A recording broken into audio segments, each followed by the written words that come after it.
Bom, pessoal, bom dia a todos. Nós estamos começando hoje aqui um webinar da Evolutice para falar um pouquinho sobre a reforma tributária. Estamos aqui com alguns profissionais, tanto externos quanto também da Evolutice, vinculados, para falar um pouquinho sobre o que vai acontecer, quais são as perspectivas, por que está acontecendo um pouco também, e como a Evolutice vai trabalhar com vocês no dia a dia, né? Quais vão ser as atividades que vão acabar acontecendo, para que tudo possa correr muito bem e vocês possam também aí dentro da dinâmica de cada empresa, realizar então as suas adequações, todo o seu processo, validar também tudo aquilo que vocês precisam se preocupar dentro de uma reforma, né? Nós estamos aqui com o pessoal da MKS, né? Doutor Felipe, doutora Caterine, são especialistas na área de direito tributário, estão estudando muito a reforma, né? E eles vão trazer uma perspectiva sobre o que é todo esse impacto. Estamos aqui também com o Vilmar, né, que ele é coordenador de desenvolvimento dentro da Evolutice. Eles estão trabalhando muito nessa parte de desenvolver a solução de uma forma que ela se adeque também, então, a essa nova realidade, né, de reforma. E falo com vocês aqui como mediador. Meu nome é Elcio, eu sou especialista em direito digital, sou encarregado de proteção de dados da Evolutice e estou aqui hoje mais para entender um pouco também, conhecer um pouco mais também junto, porque esse pessoal aqui é que realmente está trabalhando em todo esse processo, né? Nós vamos começar então conversando um pouquinho mais com o pessoal da MKS, né? Falar um pouquinho sobre os aspectos aí, então as perguntas-chave aí para direcionar um pouco o conteúdo, mas a ideia é bem bate-papo, né? Bem algo que a gente possa aí estar conversando. Vocês fiquem à vontade para encaminhar perguntas pelo chat, tá bom? Porque a gente vai, daí, conforme acontecendo as perguntas, a gente pode ir passando para o pessoal aqui e também vocês vão ter aí uma oportunidade de ter uma resposta aí de uma eventual dúvida. Bom, Felipe e Caterine, vou falar um pouquinho aí sobre qual que é o foco dessa reforma, né? Ela veio, então, a gente tem aí alguns aspectos que vão impactar bastante as empresas, né? Mas um resuminho geral de início para dar uma perspectiva pessoal, né? O que que vai acontecer? Legal, primeiramente, bom dia aí, bom dia a você, Mar, todos que estão acompanhando. Para nós, por incrível que pareça, é muito legal falar sobre reforma tributária, porque é um assunto que está no nosso dia a dia. A gente tem estudado muito já desde antes de 2023, quando foi aprovada a emenda constitucional, e 24 já um estudo um pouco mais aprofundado, e esse ano, então, nem se fala, né? É dia e noite estudando a reforma tributária. É uma reforma tributária sobre o consumo. E por que reforma tributária do consumo? Porque ela trata dos tributos indiretos que acabam sendo repassados ao consumidor final. Ela não vai tratar, nesse momento, da reforma da renda, base renda, nem base salários, que a gente tem a tributação sobre salários também. Patrimônio tem alguma coisa ou outra de regra a respeito do ITCMD, a IPTU, mas nada tão significativo ao ponto de ser chamado de reforma. É a maior mudança no nosso sistema tributário eh, desde a Constituição de 88, com certeza, e muitos dizem que desde o CTN 66. Tá bom? Então, vai mudar muito a dinâmica dos negócios, de como eles ocorrem hoje. A gente fala reforma tributária, né, mas essa reforma vai muito além do setor tributário da empresa, né? Não é uma preocupação para contador e advogado tributarista e setor fiscal. É uma preocupação para o setor de custos, comercial, né? Então, vai envolver os negócios de uma maneira geral. E temos aí algumas propostas de simplificação, né, do nosso sistema tributário atual, que todos sabemos que é muito complexo, né, trazia aí diversas dificuldades para as empresas, para os negócios. Então, basicamente, a ideia da reforma tributária é trabalhar esses tributos do consumo, que até depois a Caterine pode explicar um pouco melhor quais tributos estão saindo, quais estão entrando, e trazer uma simplificação, uma neutralidade do sistema tributário em relação ao ambiente de negócio. E nessa perspectiva, nós vamos ter algumas. A gente pode falar de extinção de alguns tributos, eles não vão mais existir, e a gente vai ter alguns outros que vão assumir o lugar, digamos assim, né? Vão passar a ser aplicados de fato, né? Perfeito. E dessa situação, né? Quais que deixam de existir, quais que vão passar a ser, então, tá vigentes, né? Vão valer aí para nós. Então, como o Felipe comentou, né, a reforma é sobre o consumo. E o que que a gente tem hoje de tributação sobre o consumo e que vai ser bastante impactado e substituído nessa reforma, né? A gente tem o PIS e a COFINS, que é de competência federal, e a gente também tem o ICMS e o ISS, né? O ICMS de competência estadual e o ISS, o Imposto sobre Serviços de Competência Municipal. O que que a gente vai ter de alteração, então? A ideia é que esses tributos eles deixem de existir e que a gente comece a falar aí no CBS e na IBS, que seria a contribuição sobre bens e serviços e o imposto sobre bens e serviços. Esse IBS, que é o Imposto sobre Bens e Serviços, ele vem para substituir dois tributos que a gente tem hoje, que é o ICMS e o ISS. Então, a gente vai ter a unificação aí, né, em um tributo só, dos dois que a gente conhece hoje, que é o ICMS e o ISS.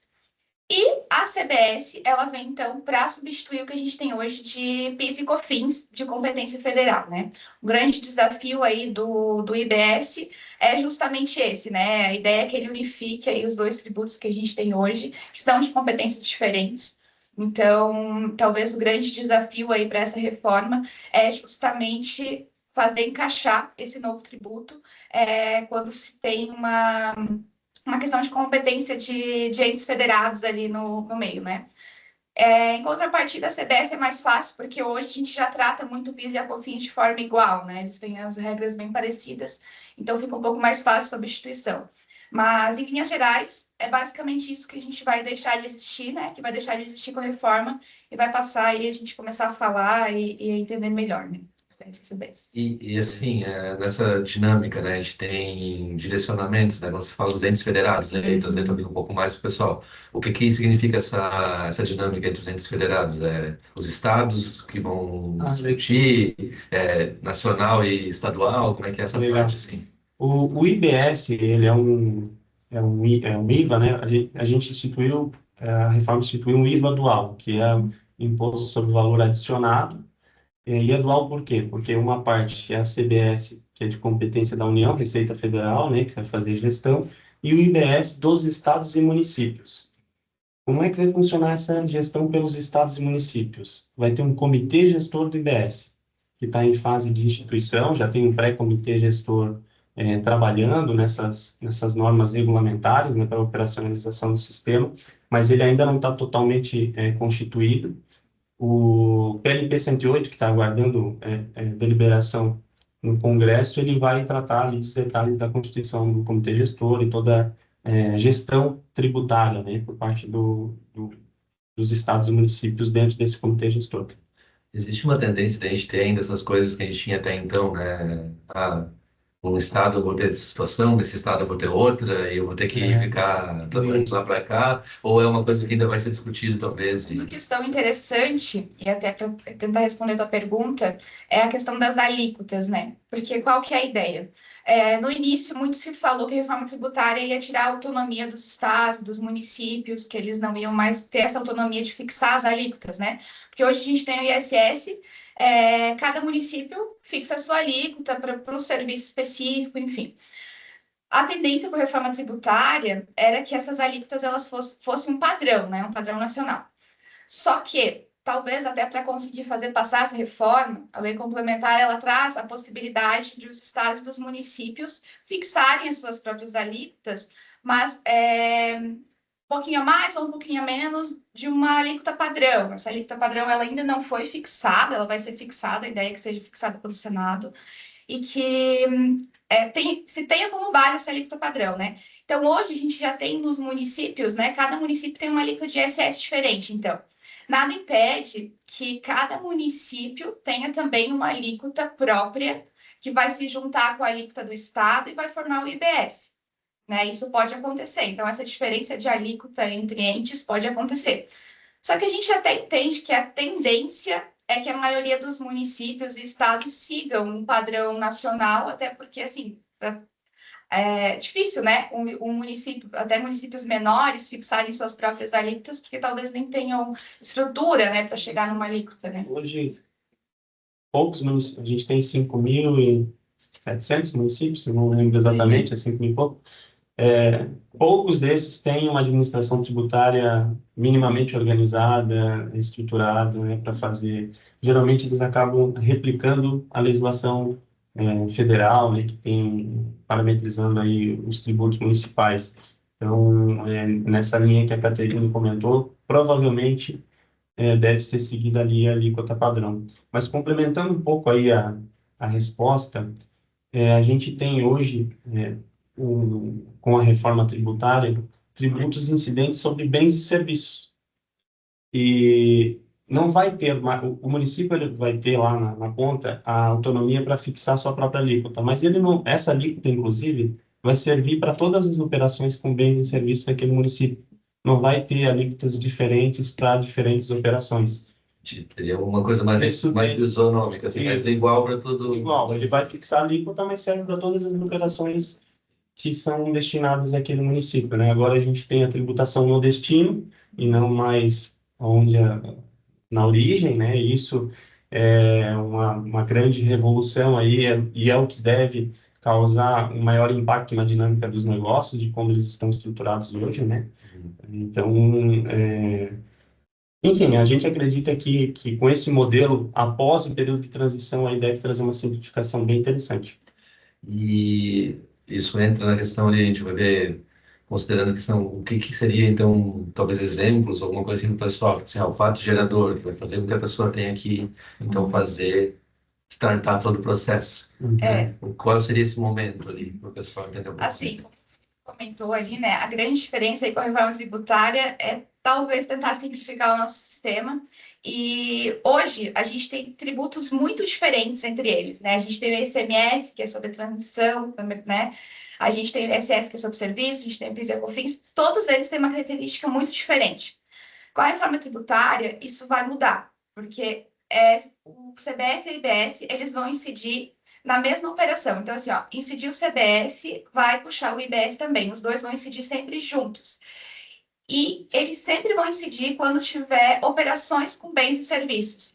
Então, a base de incidência deles é bem ampla. Né? A ideia é que essa base ampla seja assim: teve uma operação com bens e serviços, uma operação onerosa com bens e serviços, essa operação vai ter tanto o IBS quanto o CBS. Isso impacta, talvez, principalmente aí, né? Muito se fala do setor de serviços, porque assim, antes do setor de serviços, na maioria das vezes ia recolher o ISS, não ia ter ICMS, por exemplo. Agora o IBS, né, com a reforma tributária, vai ser uma junção dos dois impostos, né? Do ICMS e do ISS. E aí por isso muito se fala, né, num aumento de carga tributária para alguns setores. Porque se às vezes antes tinha só um tributo, né? Por exemplo, tinha só o ISS, não, porque antes era assim, né? Incidia ISS, não incidia ICMS na operação, né? Hoje, como o fato gerador ali do IBS é a operação com bens e serviços, e da CBS também, vai incidir sempre os dois. Então, eu Né? teria, se eu sou uma indústria, eu forneço um produto, mas eu também tenho o serviço agregado àquele produto, né? Da entrega, da montagem e tudo mais. Nesse exemplo ali, eu teria uma aplicação. Não se discute mais se tinha muitas operações que havia, inclusive software, se era mercadoria, circulação de mercadoria ou uma prestação de serviço. Isso foi parar lá no STF para que, enfim, decidissem que era uma prestação de serviço, né, o licenciamento de uso do software.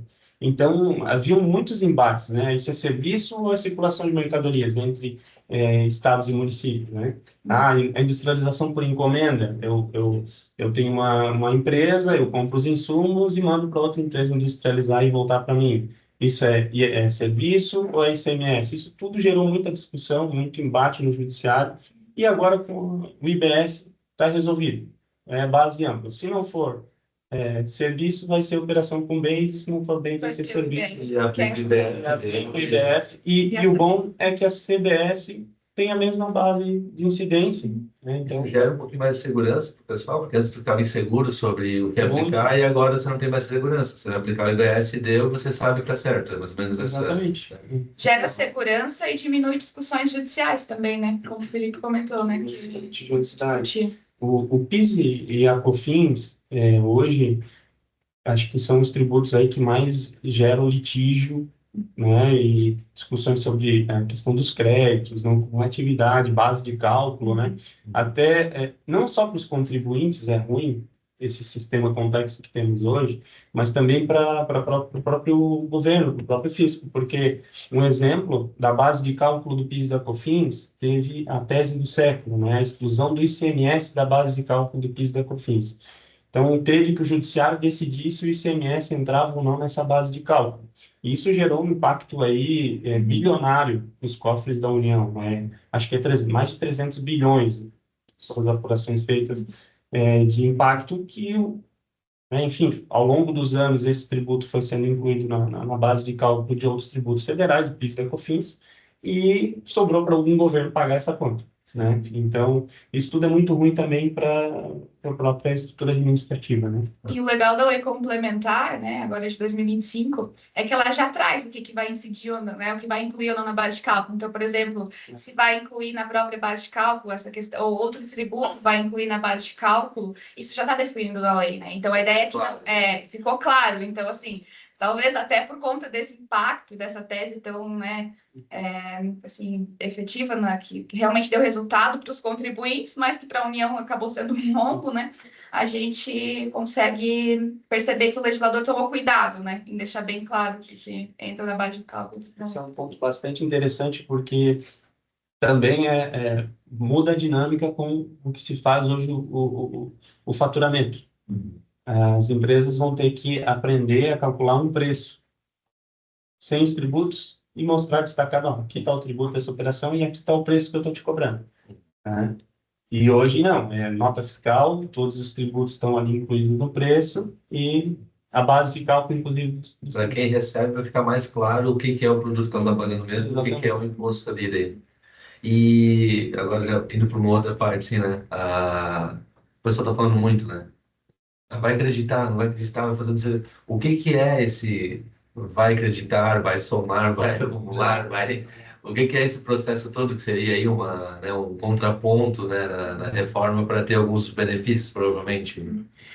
A ideia é que, como a gente tem uma base ampla de incidência, né, o legislador ele veio e trouxe a possibilidade de crédito integral, e que é um avanço, que se discutia no PIS e na COFINS, até também tinha uma tese judiciária que visava a não cumulatividade plena do PIS e da COFINS, que a gente disse, que era a possibilidade de se creditar de tudo que tu adquire, né, para tua produção, enfim, todos os custos que tu tem, tu poder creditar plenamente desses custos, né, na tua... O que é o creditar?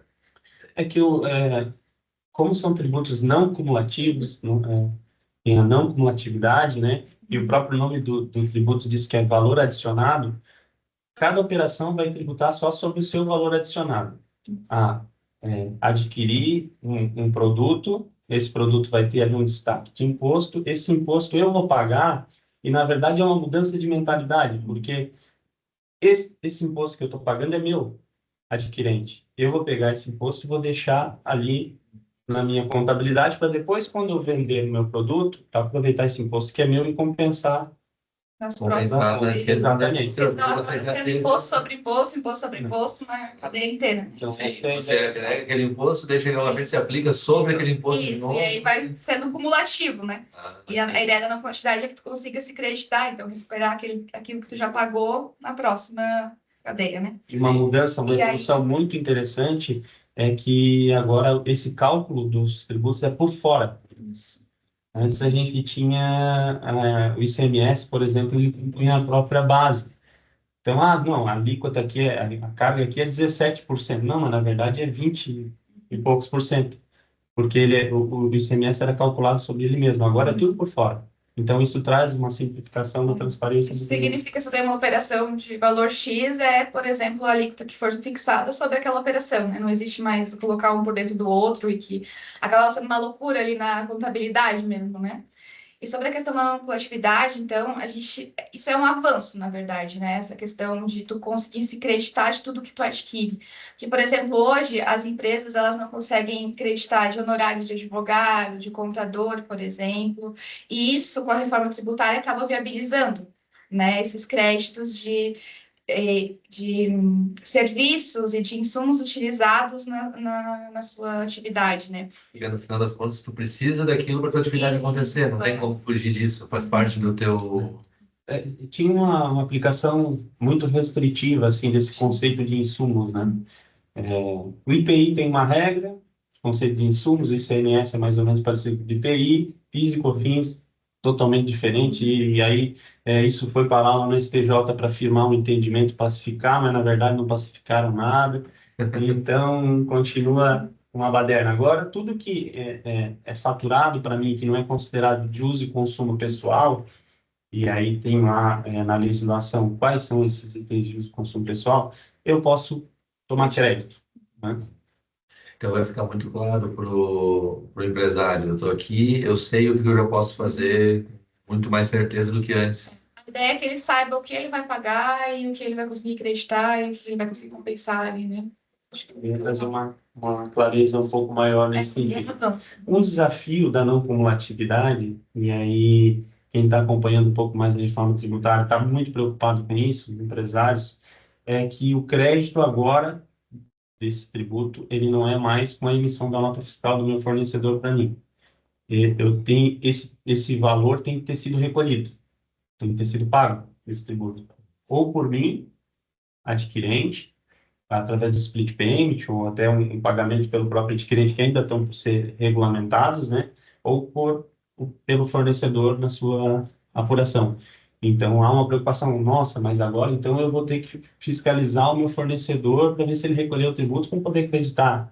Então, essa é uma mudança muito grande aí no sistema e que tende a acabar com algumas estratégias aí de empresas multeiras que vendem só as notas, né, para negociar o crédito do tributo. Então, do ponto de vista da arrecadação, é uma evolução muito grande, mas vai demandar uma adequação significativa dos negócios, aí, desse modelo de não cumulatividade, gerando impacto no caixa, né? Porque hoje as empresas contam com esse tributo no caixa para fazer o pagamento na apuração no mês subsequente. E agora, se houver essa regulamentação do pagamento pelo adquirente, ou o próprio split payment, depois, se quiserem, a gente pode entrar um pouco na explicação, é, já vai direto. O tributo nem entra mais no caixa do fornecedor, né? Ah, split payment. Um pouquinho, como é que funciona? Então, já vou O aproveitar. split payment é uma ferramenta que está sendo desenvolvida para viabilizar tudo isso, nessa questão do crédito vinculado ao pagamento do tributo. E esse é pagamento dividido, a tradução, né? O adquirente vai fazer a compra, enfim, a contratação de serviço, a compra, já vai fazer o pagamento, o valor do tributo já vai direto para o governo e o fornecedor vai receber só o valor realmente da prestação de serviço ou Aí é o grande desafio, né? Poxa, mas aí esse fornecedor sempre tem crédito, se para compensar, né? Fazer aquela questão da não cumulatividade. Como é que vai ficar? Porque se o adquirente for pagando, esse crédito dele vai acumular. A ideia é que o sistema consiga consultar essa base de dados dele para ver se ele tem crédito para compensar e fazer a compensação automática, repassando o saldo do tributo, se houver, para o ente tributante, né? Para Receita Federal, se for da CBS, ou do IBS, se for vai para o comitê gestor, e aí repassando o restante para o fornecedor. Mas é um desafio muito grande operacionalizar isso, vai depender de investimentos e de uma adequação do próprio sistema financeiro, né, e das intermediadoras de pagamento.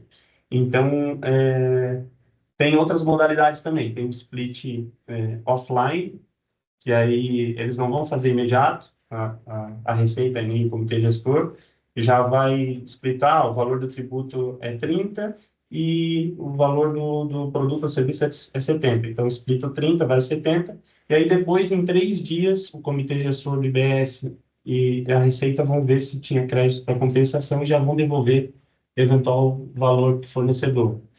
E aí tem o split simplificado, que é um modelo que vai se eleger uma alíquota base, assim, né, considerando o que essas empresas geralmente já têm de crédito nas suas operações, né, qual é a alíquota efetiva no final, e aí vai se aplicar o split nessa alíquota, e no final do período de apuração, que vai continuar acontecendo mês a mês, essas empresas vão ver se tinham créditos ainda a receber, ou se, né, se pagaram mais, ou se teriam que pagar mais. E essa questão do split, né, até para a gente esclarecer, talvez hoje, né, hoje, e a partir da transição inicial ali em 2026, a gente não tem um split funcionando ainda. Pode ser que demore anos para funcionar, pode, né, porque assim, não depende só do governo, porque assim, tem que ter né? Além do governo, as instituições financeiras vão ter que estar bem adequadas a isso, porque o split vai acontecer na instituição financeira, ela que vai ter que, né, fazer a divisão e encaminhar o valor para, né, o contribuinte e para o governo, né? E quando isso realmente estiver funcionando 100%, aí vai impactar diretamente, a questão do split vai impactar diretamente no que o Felipe comentou antes, que é a questão do fluxo de caixa, né? Então, é importante que as empresas, elas se atentem a essa regulamentação, se atentem ao momento em que vai acontecer a instituição efetiva desse split, porque quando isso acontecer, o tributo não vai mais para o caixa dela, e aí ela vai ter que, ela não vai mais poder usar o tributo como fluxo de caixa ali, né? Para daí ver lá depois, no final, na apuração, como que ela vai fazer para pagar o tributo, porque não vai mais existir esse valor, né? Então, isso é um ponto de atenção que, claro, pode ser que demore anos, pode ser que até o final da reforma a gente não tenha implementado. Isso, assim, não depende, né? Depende de muitos fatores, porque vai ser um sistema complexo, né? Vai ser muito complexo.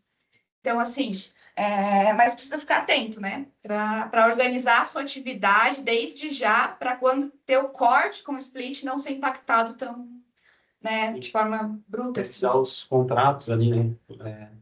Colocar essas possibilidades no contrato. O split, na verdade, o crédito vinculado ao pagamento, ele meio que mistura, vai ter dois regimes, né? Na contabilidade se fala regime competência e regime caixa, né? O crédito vai ser por caixa, porque vai ser vinculado ao pagamento, né? E o recolhimento, daí por essa empresa que está acreditando, vai ser por competência. Então, isso vai dar uma distorção ali, de repente, na questão do fluxo de caixa, porque não está regulamentado ainda, mas eu compro a prazo, como parcelado, e aí eu vou acreditar só a medida, então, do pagamento dessas parcelas, e se eu vendo à vista? Aí eu já vai ter que tributar tudo, né? Já vai seguir a tributação inteira e eu não vou ter todo o crédito ainda. Então, de repente, nos contratos dá para estipular que, como tem a possibilidade de pagamento pelo adquirente, né, nas compras parceladas, se o fornecedor não fez o recolhimento integral ali no período de apuração, que deve ser mensal, né? Eu vou poder fazer o recolhimento e descontar de eventual saldo devedor, entendeu? Então, tem essas possibilidades, é importante que as empresas fiquem atentas a isso e adequem os seus contratos, pelo menos os principais contratos com os fornecedores, né? Então, alguns ajustes podem tornar um pouco mais fácil esse processo todo. Isso. E vamos lá, já passando então agora para um outro momento, praticamente, e daí acho que a gente vai conseguir daí chegar na parte, né, como vai afetar toda a parte do RP e tudo mais, né, esse funcionamento dentro da Evolutice. Como é que vai ser essa transição aí, né? A gente tem um período, né? Acho que o pessoal já tem uma ideia, mais ou menos, mas quais são os principais pontos assim, de transição? O que vai acontecer ano que vem, talvez no outro ano? Qual é a perspectiva de vocês sobre isso? Então, a gente tem, né? A reforma tributária já é uma realidade, ela está batendo na porta e as empresas precisam se adequar e entender como que vai funcionar essa transição, né? Ano que vem, 2026, é previsto aí um ano teste para esses novos tributos, que são o IBS e a CBS, né? O que que vai consistir nesse ano teste? A partir de janeiro de 2026, então, até depois o Vilmar vai provavelmente comentar um pouquinho melhor, mas a gente já vai ter que ter rodando ali os novos layouts das notas fiscais e serão obrigações acessórias que terão que ser cumpridas, né? E a ideia é que se tenha não é um recolhimento efetivo, né? Mas a ideia é que se tenha uma alíquota teste de IBS e de CBS de 0,9% para o CBS e de 0,1% para o IBS, tá? Essas alíquotas testes, elas são, na verdade, assim, não é que o contribuinte vai ter que recolher já esses dois tributos novos para os cofres né, da União, enfim. O que vai acontecer? Esse teste, ele acontece para parametrizar ali essas alíquotas, ver se vai funcionar, se não vai. E se o contribuinte tiver que recolher, ele vai compensar com o que ele já recolhe hoje de PIS e COFINS. Então, é só uma questão procedimental ali, né? Não financeira. Mas a lei ela traz a possibilidade de, por exemplo, assim, o contribuinte está ok com todas as suas obrigações acessórias relacionadas ali à reforma, então está tudo ok com as notas fiscais, obrigações que ainda vão aparecer com os regulamentos, né, que a gente ainda não tem. Se estiver tudo ok, ela vai estar dispensada esse recolhimento. Então, a ideia é que realmente só esteja destacado ali na nota fiscal e que siga essa transição nesse 2026, né? E aí isso vai servir, obviamente, para o contribuinte se adaptar internamente com a emissão das suas notas, né? E vai servir também para o Estado, né? Para a própria União, comitê gestor, enfim, para eles adaptarem esse período de 26 aí, né? Mas em 27, a gente já vai ter, então, a ideia é que não exista mais PIS e COFINS em 27. Em janeiro de 27, extingue o PIS e COFINS e começa, então, a cobrança integral daí da CBS, em alíquota que vai ser fixada ainda, né? A substituição da CBS pelo PIS e COFINS, como eu comentei anteriormente, é mais fácil, né? Então, porque é tudo mesma competência, só vai trocar um pelo outro e vida que segue. Então, a ideia é que em 27 e 28 a gente tenha a CBS rodando e o IBS ele fique numa alíquota teste ainda, nesses 2 anos. Até porque é mais difícil, né, de a gente conseguir englobar 2 entes diferentes, né, e 2 impostos em um tributo só. Outra questão também em 27 que a gente vai ter é o imposto seletivo, né? O imposto seletivo é um tributo novo que está vindo com a reforma tributária, e esse imposto seletivo, ele vai tributar mercadorias que são consideradas nocivas à saúde. E aí vai ter bebidas açucaradas, vai ter cigarro, vai ter bebida alcoólica.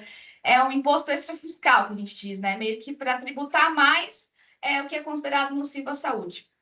Hoje, a gente já tem o IPI, que tem essa função um pouco extrafiscal, então, em alguns produtos, tem um IPI um pouco mais elevado. Só que o IPI com a reforma tributária, e aí em 2027 também, em 28 ali, a gente vai ter uma redução desse IPI. Então, o IPI, ele vai ser reduzido a zero nesse período ali, 27 e 28. Vai ser reduzido a zero para produtos que não tenham semelhantes na Zona Franca de Manaus. Então, hoje a gente tem a Zona Franca de Manaus, que produz determinados itens ali, né? E tudo que tiver produzido lá e fora daquela Zona Franca, então no resto do país, né? Tenha produtos similares sendo produzidos, aí o IPI vai continuar normal. Tirando isso, a gente vai ter uma redução a zero do IPI. Né? E isso é importante a gente ficar atento, porque vai ser nesse período de transição também, e é logo, né, 27, 28 ali, que a gente vai ter essa mudança. Então, a gente vai ter a instituição, além do CBS rodando em 27, a gente vai ter o imposto seletivo e essa redução a zero do IPI. Desculpa interromper, só para. Então, vocês recomendariam às empresas já ir analisar o quê? Se o produto deles tem produção ou não lá, Exatamente. para ver se eles vão ter zerado ou não, se eles já um caminho. Até porque, assim, para sair uma lista oficial dessa questão da reforma tributária, até acho que não saiu ainda, não sei, tem que dar uma olhada, mas é para sair uma lista que diga, né, os NCMs que a gente fala desses produtos que tem lá na Zona Franca de Manaus e que o IPI vai seguir, não vai reduzir a zero, né? Então, isso é importante ficar atento quando sair e já prever, né? Para sair essa lista oficial, mas há um tempo atrás teve uma discussão a respeito. Acho que o governo Bolsonaro tentou baixar as alíquotas, aí o Estado, o pessoal lá da Zona Franca ajuizou uma ação, e aí meio que lá nessa ação da STF tinha A lista já tinha essa lista. Então já dá para verificar assim, previamente, né, o que tem lá, algo que as empresas já podem ir fazendo, né? Além de outros pontos da reforma, né? Se de repente não estão enquadrados num regime diferenciado, com redução de alíquota, né? Que tem alguns em que pese não existam, após 2033, não existirá mais a concessão de benefícios fiscais. Eu aí até acho que naquela tua primeira pergunta, né? Como é que funciona? Não vai ter mais benefício fiscal. Os estados, eles não vão usar mais o tributo, os estados, municípios, ou a renúncia desse tributo como um atrativo para trazer empresas. E isso Essa também, barganha aí não essa vai mais barganha, existir, essa né? guerra fiscal com a reforma tributária vai acabar. Mas existem regimes diferenciados, que são aqueles previstos lá na emenda constitucional, na Lei Complementar 214, e fora aquilo não vai ter mais nenhum outro tipo de benefício. Então é importante que as empresas vejam, tem similar na Zona Franca? Não tem? Já tem alguns parâmetros para ir fazendo a nova modelagem do seu negócio, né? As alíquotas aplicáveis, né? Quais são? E até o próprio imposto seletivo, né? Se o seu produto vai estar incluído no imposto seletivo ou não, porque assim é um tributo novo, né? Então vai dar uma aumentada na carga tributária, né? Em razão do imposto seletivo. Ponto sobre os benefícios fiscais, né, já que entrei nesse assunto que não terão mais, o que as empresas que têm benefício fiscal hoje devem fazer durante a transição, sobretudo aquelas que têm benefício fiscal oneroso, que envolve uma contrapartida, né, por exemplo, a geração de empregos, é, construção de parque fabril, enfim, um TTD específico, elas podem fazer um cadastro e aí começa ano que vem e vai até 2028, né? Para, à medida que, a partir de 2029, quando esses benefícios forem reduzindo gradualmente, elas sejam reembolsadas, para evitar um acréscimo de carga tributária durante esse período de transição até 33. Então, é mais um ponto que as empresas devem atentar agora já durante o período de transição, Pode usufruir. para poder usufruir. Eu não lembro a data exatamente. Acho que é março de 23, por aí. Os benefícios têm que ter sido concedidos até março de 2023. Isso. Aí vão estar contemplados, e aí é por requerimento, então é uma questão bem formal, vai ter que provavelmente demonstrar que está cumprindo os requisitos, né? O que acontece com esses benefícios onerosos, né? O benefício oneroso é quando o contribuinte ele tem que dar uma contrapartida, né? Então, o Estado ele dá um benefício fiscal, reduz base de cálculo, enfim, dá qualquer redução de tributo ali, mas tem uma contrapartida do contribuinte. Então, tem que expandir parque fabril, tem que aumentar a quantidade de funcionários. Então, assim, para conseguir esse reembolso do governo ali, né, vai precisar comprovar que todos os requisitos estão sendo cumpridos. Então, é uma questão burocrática e que a partir de janeiro do ano que vem já vai estar disponível aí para os contribuintes começarem a fazer esse pedido e isso. Basicamente, então, não tem uma coisa assim mais de dá para esperar, tem que começar agora já a estrategicamente pensar isso, então. Né? Porque se eu tenho uma situação dessa, não vai ser de um dia para o outro que eu consigo planejar isso também, né? Nem organizar para comprovar o cumprimento dos requisitos, Isso. né? Sim. E a questão do próprio negócio mesmo, né? Poxa, de quem eu estou comprando? Será que eu vou ter crédito de quem eu estou comprando? Onde está o meu consumidor? Será que aquele meu centro de distribuição que foi colocado no estado tal para aproveitar um benefício fiscal, será que eu já não tenho que começar a pensar em encerrar, né? Tem vários aspectos aí da reforma, então, que a gente tem como algo que vai dar para analisar estrategicamente para o negócio, Sim. de uma forma até mais do que antes até era possível, agora nesse momento, porque a gente já tem uma transição, então que se eu souber aproveitar, talvez eu tenha vários benefícios legais aí. Quem planejar vai sair na frente. E só para finalizar ali a transição, né, que a gente parou em 28, a gente tem mais uma aí. É longa a transição. A gente, então assim, ó, em 29 até 32, a gente vai ter o IBS, daí o foco vai ser o IBS na transição, né, de 29 a 32.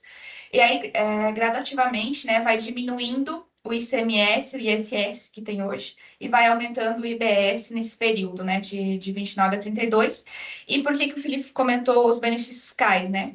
Porque quando começar a diminuir o ICMS, também vai começar a diminuir na proporção o benefício fiscal, né? Então, por isso que a partir de 2029 que vai ter essa diminuição dos benefícios fiscais, e a partir de 2033, então, não vai mais ter benefício fiscal, né? Então, por algum tempo aí, eu tenho que pagar impostos diferentes. Porque ano que vem, por exemplo, se a ideia era simplificar, né? Mas ano que vem vai ter o PIS, a COFINS, ICMS, ISS, e ainda o CBS e a IBS, que vai ter que estar ali no meio. Por isso tem uma receita completa, tem tempo depois da transição. Pode ser, tem. Mas durante a transição, com certeza, vai ser complexo. Bom, e tudo isso vai, obviamente, impactar muito a solução tecnológica que atualmente, né, é fornecida aos clientes da Voltice, certo, Giovanni? E como é que está acontecendo aí para vocês esse momento, a análise, desenvolvimento disso, né? Como é que vocês estão sentindo e também ações que vocês estão aí tomando para dar um encaminhamento e atender, né? Aquilo que o cliente vai precisar ao longo do caminho. Pergunta bem ampla no começo, mas depois a gente vai... Vamos fragmentar um pouco, né? Então, bom dia. Então, a Voltice já vem acompanhando há um bom tempo a reforma tributária, né? Até junto com a própria MKS, né? Passando conhecimento para a equipe, para o pessoal poder depois estar atendendo o cliente. A gente já está trabalhando nas adaptações do RP para essa nova realidade tributária, né? Então, a gente deve ter aí, nos próximos meses já essas alterações disponíveis aos clientes, né? Tanto na parte de nota fiscal quanto na parte de conhecimento de transporte. Tem bastante alterações de impacto, né, para o cliente, vai ter mais informações que vão ter que ser prestadas dentro da nota fiscal eletrônica, né, muito mais diretrizes para ser estabelecidas. Então, com isso, né, a gente já começa, né, a realidade começa só em 2026, mas a gente já tem isso disponível também agora para simular na base de homologação do Cepasa, agora a partir de julho, né, que é onde a gente está começando a fazer as primeiras validações. E com isso a gente também, né, vai disponibilizar para os clientes antes, né, ainda no ano 2025, para eles terem tempo para fazer as adaptações, poderem também, aqueles que tiverem interesse, já ir fazendo simulações na base do Cefaz com seus itens, para entender também como é que vai mudar, o que a gente vai ter que colocar mais informação no sistema. Então tem bastante alterações agora que vão estar disponíveis aí em 2025. Esse aspecto ali que a gente vai ter, por exemplo, a gente vai ter vários impostos juntos, né, os novos e os antigos e tal. Isso vai afetar a forma como vocês vão ter que colocar isso agora também, como aparece lá para o cliente, para ele poder ter toda essa composição de todos esses impostos e ao longo do tempo depois ainda vai começar a sair alguns lá na frente, no caso, mais ou menos, tem essa transição também. Para vocês isso impacta ali também. Isso, então a gente está adaptando, né, o layout da nota fiscal eletrônica com as novas informações. Isso a gente sabe que vai ter um impacto tanto na nota fiscal, né, na emissão, quanto agora na nota fiscal de entrada, né, que eu acho a gente tem a emissão, né, todo cliente tem até janeiro, dia 5 de janeiro, que é quando entra em vigor, que é obrigatório, mas ele tem um período de outubro, novembro e dezembro que ele é opcional. Mas, principalmente as notas de aquisição, a gente sabe que vai ter fornecedores, vai ter 1º de outubro, dia 5 de outubro que entra, em homologação, em opcional, vai ter fornecedor já usando. Né? Então, a gente já vai ter que ter o RP, vai ter que estar disponível já para, né, entender essas novas tags que vão vir na nota. Só que, claro, é opcional, o cliente vai, que não é obrigatório ainda esse ano ele importar isso para dentro do sistema, né? Até porque nesse primeiro momento elas vão vir zeradas, né? Não vai ter ali, não vai ter as alíquotas de 0,9, 0,1. Então, mas é só para ele já ir entendendo, simulando, entendendo muitas vezes como é que ele vai querer contabilizar, né? Como é que ele vai usar isso. Então, vai estar disponível um período já para os clientes poderem.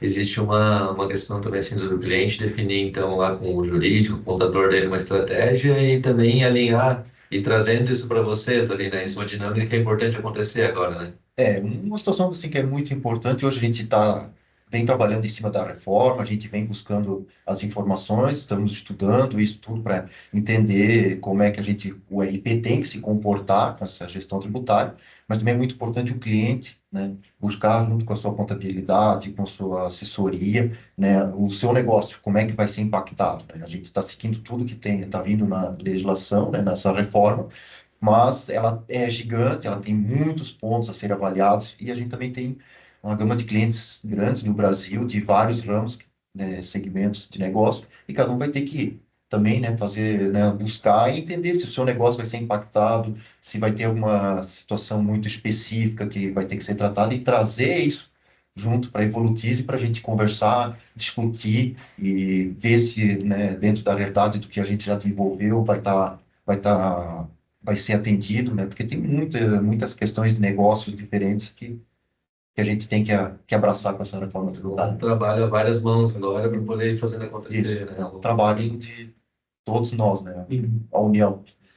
E o que vocês já estão aplicando, vocês estão buscando nas orientações que já saem agora, né? Tem as Isso. nossas técnicas, né? Como é que Isso. mais ou menos está sendo para vocês acompanhar isso e daí aplicando e tal? A gente vem acompanhando bastante, né? Então, mas a gente hoje, para o RP, a gente se baseia muito nas notas técnicas, né? Que é o que a gente vai ter que alterar, que o sistema tem que contemplar nas integrações, né? Então, a gente tem a nota técnica 2025-02 da nota fiscal e a nota técnica 2025-001, que é do CTE.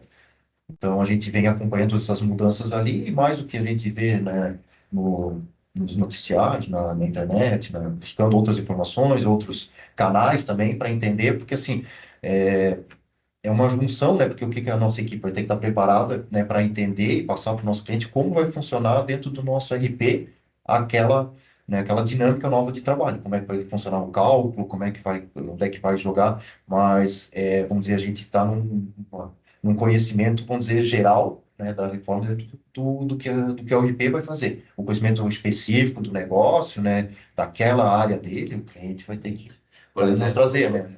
a gente pode até usar dizer mais ou menos, a gente tem aqueles aspectos, né, que a Catarina falaram antes, né? Ah, desses produtos, essa lista de produtos que não sei o que, não sei o que. O cliente que ele vai precisar também trazer para você se aquele produto deles, né, se Isso, vai estar ou não se enquadrado, enquadra. se ele vai adotar ou não essa estratégia. Isso, é, Tudo, né? tem um semelhante na Zona Franca de Manaus, tipo, né, essas questões, assim, como é que vai funcionar, se ele vai ter crédito ou não na entrada, né?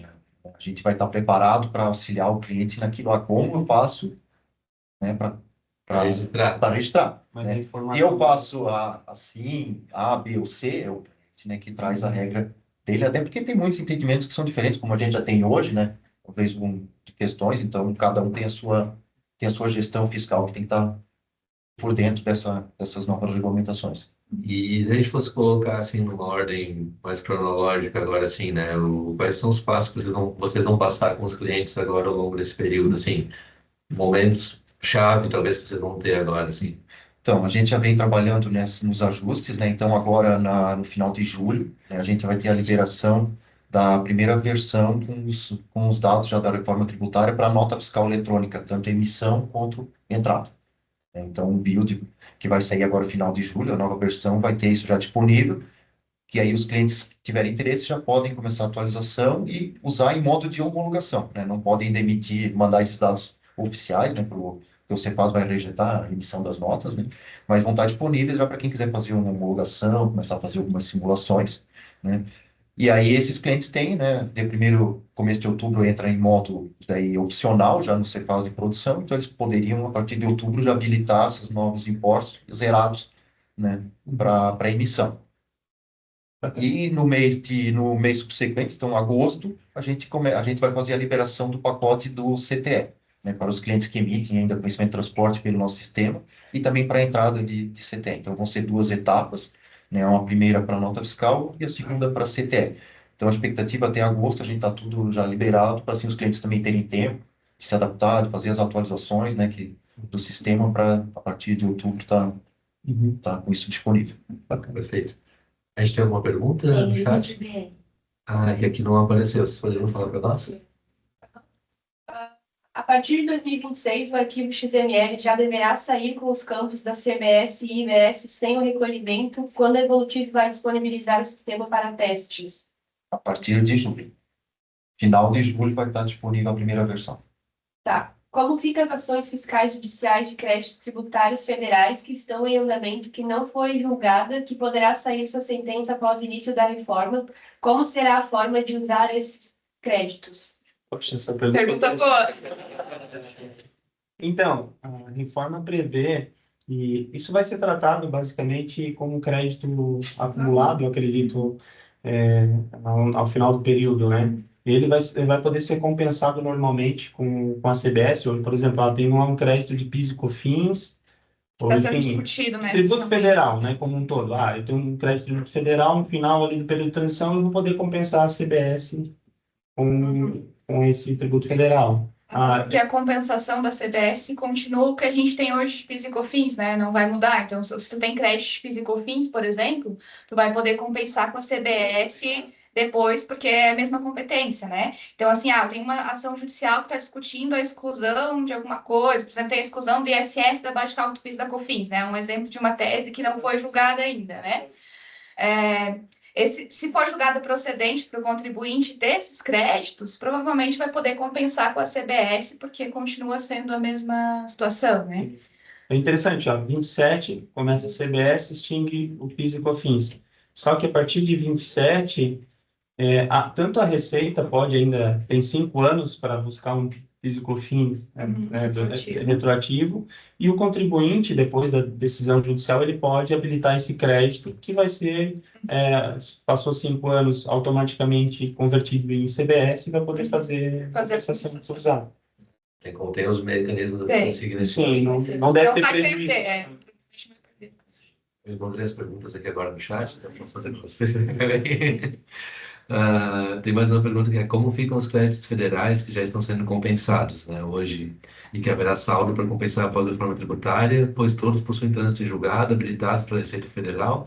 Como será a forma de usar esses créditos? Então é mais ou menos Nessa linha, que você já falado. o crédito que vai estar lá acumulado, é importante que esse crédito, o que não é decorrente de decisão judicial, que pode vir depois, ali final de 26, o que é crédito normal, ele tem que estar lá na FD Contribuição e PIS/COFINS, né, para compensação. Mas o que é decorrente de decisão judicial, a partir do momento que sai a decisão, faz o procedimento de habilitação lá no Tributo Federal, na Receita, e aí esse crédito vai ser utilizado para compensação normalmente.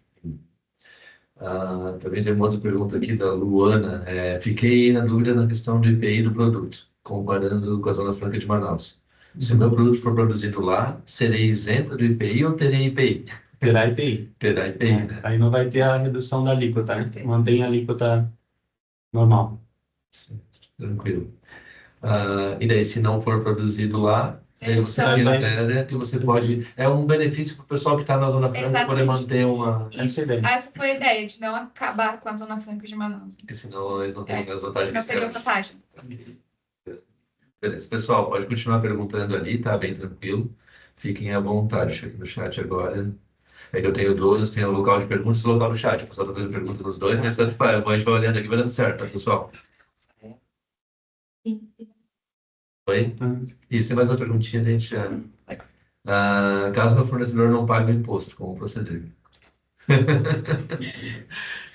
Então, esse crédito vinculado ao pagamento só foi possível, isso está na emenda constitucional, se permitido ao adquirente fazer o pagamento do imposto pelo fornecedor. Então, vai ter aquelas situações em que eu fiz uma compra parcelada, se tu tiver isso devidamente documentado, eu vou fazer o pagamento pelo fornecedor e vou descontar do valor que tem para pagar para ele. Então, e se, enfim, não tiver isso pactuado, for uma compra à vista, e aí no período de apuração se verificou que não foi recolhido, não foi aplicado split payment, enfim, aí não vai poder acreditar. Aí troca de fornecedor na próxima operação.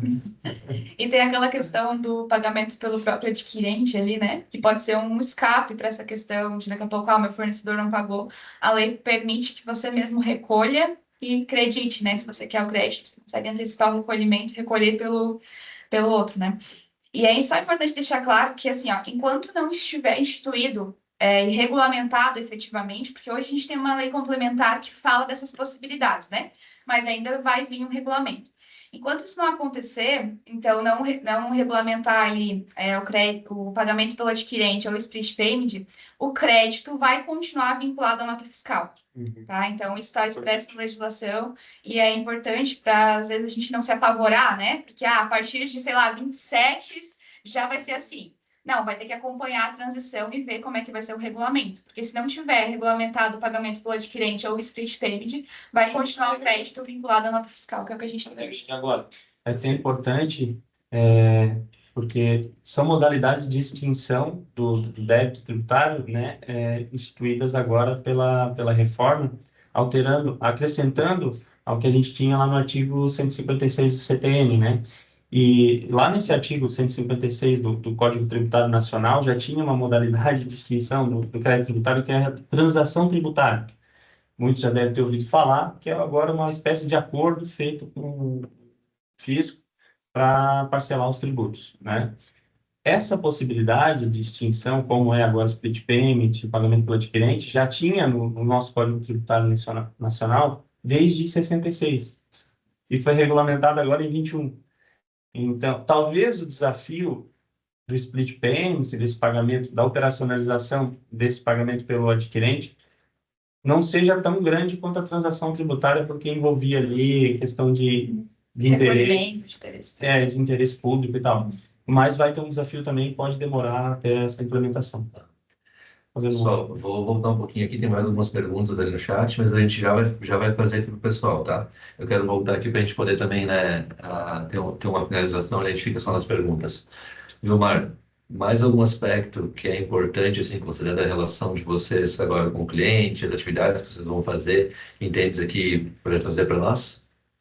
Eu acho que só reforçando, né? Eu acho que é importante o cliente buscar a informação, né? Estudar a reforma tributária, ver quais vão ser os impactos, né? Porque não é só uma questão tributária, é uma questão de impacto no formato do negócio, em muitas questões de custo, de fluxo, né? Que vão ser implementadas, não vai entrar tudo em vigor agora, mas o tempo passa e daqui a pouco nós já estamos com os anos passando e fazendo as transições do IBS e aí começa a ter um impacto e as empresas precisam já estarem adaptadas com toda a informação que elas precisam para que não sofram nenhum impacto por causa da reforma, né?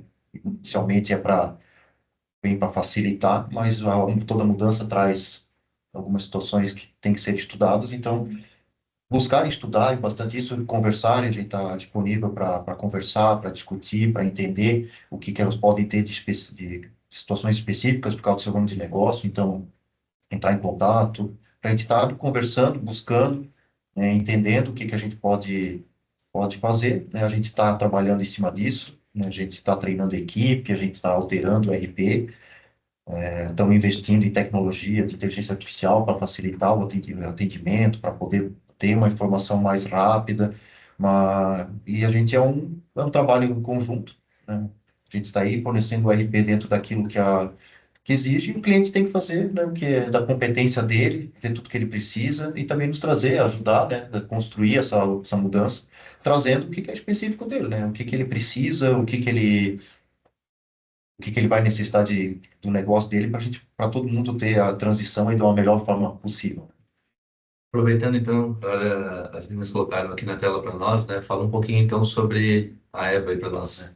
A EVA é um projeto nosso, né, da Evolutize aí de inteligência artificial, então ainda está em fase de teste, mas já está sendo disponibilizado para o atendimento interno, né, onde a gente está subindo toda a documentação do nosso RP, né, inclusive agora a documentação que vai ter da reforma tributária, quando ela estiver disponível já para vocês. Então, para facilitar, agilizar o atendimento, né, para o nosso pessoal do atendimento ter a informação tudo mais simples, né, da busca, então a gente tem investido bastante nisso, né, essa aí uma página para vocês terem uma ideia de como é que está ficando o layout de trabalho, né, isso no primeiro momento, né? Então, pensando na agilidade do atendimento, na unificação das informações. Então, isso é um trabalho que a gente tem feito bem forte para garantir um melhor atendimento aí do cliente nessa fase. Então, eu vou poder chegar ali e fazer uma conversa com a inteligência artificial, que é a Eva, fazer uma pergunta e ela vai me trazer, então... No momento, ainda ela está disponível só internamente, Sim, né? Só sim. para a equipe da Evolutize, mas no futuro, objetivo o objetivo final é ela ser disponibilizada, né, para o cliente, poder também ter a interação dele com a Eva e buscar tudo que a gente já tem documentado, todos os manuais, todos os processos que a gente já documentou ali dentro, para, enfim, né, hoje um processo, ele abre o chamado, fala com o nosso atendimento, né? Então ele poderia ter um atendimento direto. Então, ele pode ter ali uma dinâmica bem interessante ali, o jurídico dele, ele tem a Eva para fazer as perguntas, vocês para ver como vai aplicar no RP. Isso, Ela ela vai concluir trazer todo o documentações processo de configuração, parâmetros, né, como é que funciona, então...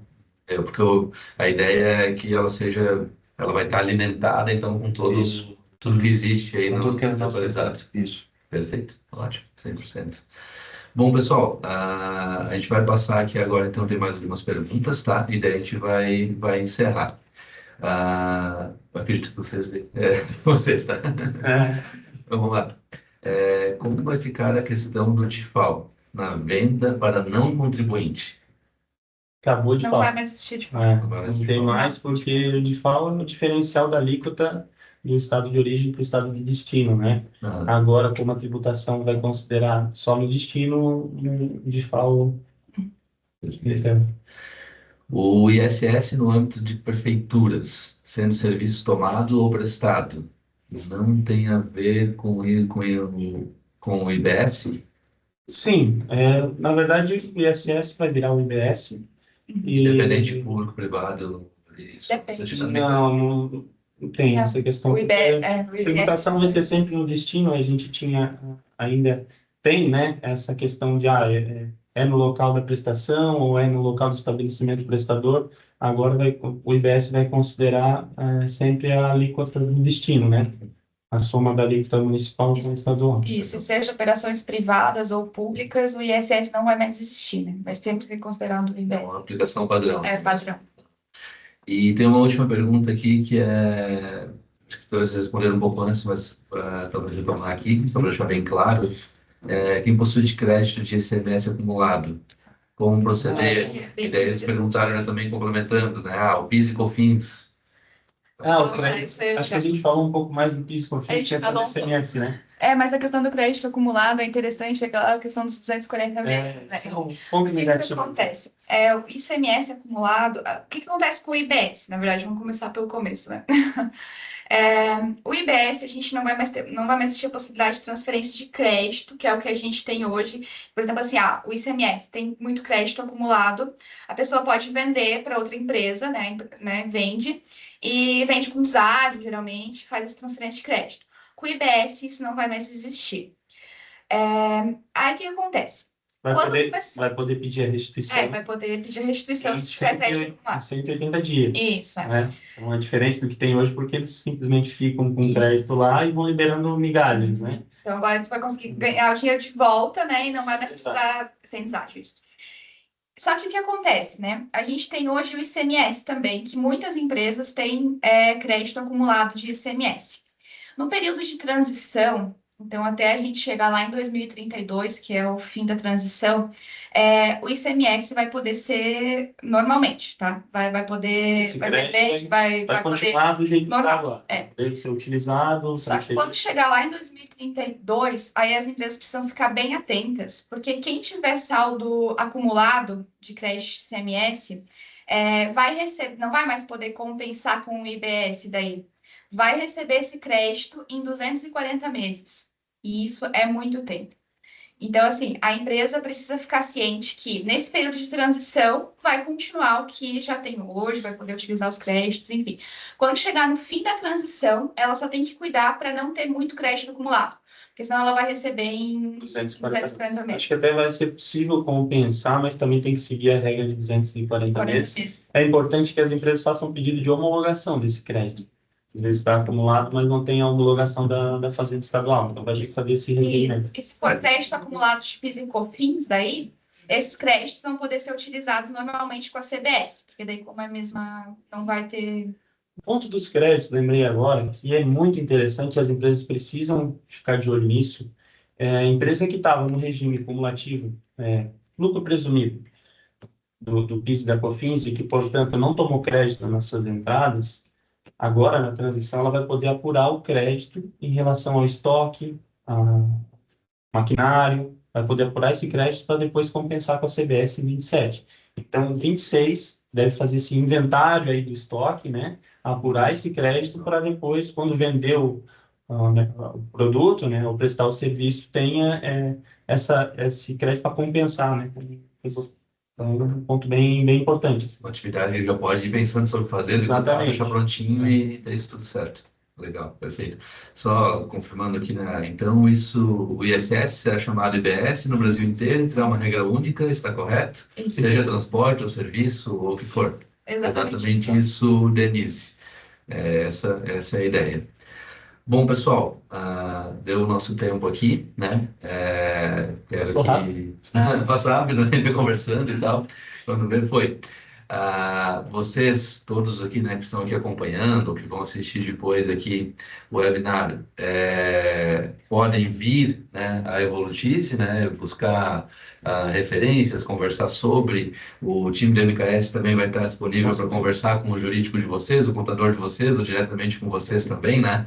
Fazer essa comunicação e alinhando e tornar um pouco mais tranquilo, um pouco mais fácil, né, todo esse processo agora que a gente vai passar aí ao longo dos próximos anos, né?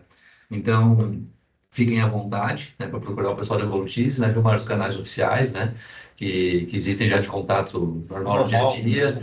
Pode fazer questionamento, internamente vocês direcionam daí para a equipe que está cuidando mais da parte de desenvolvimento. Isso, a gente vai buscando as informações, né, a gente está disponível, é só buscar, a gente vai conversando, vamos alinhando aí o que for dentro daquilo que é da obrigação da Evolutice, a gente vai tá respondendo, né, e auxiliando o cliente no que é necessário nessa fase. Perfeito.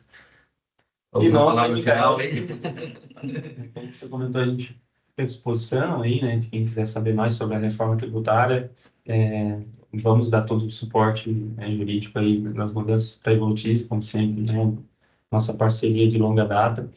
E, assim, agradecemos, né, a Evolutize por organizar esse webinar e levar informação para os seus clientes. Acho que é muito importante.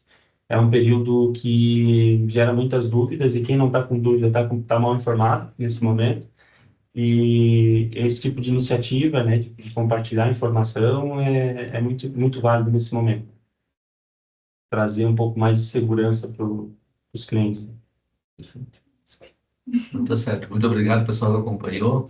Um ótimo dia e uma ótima semana para todos.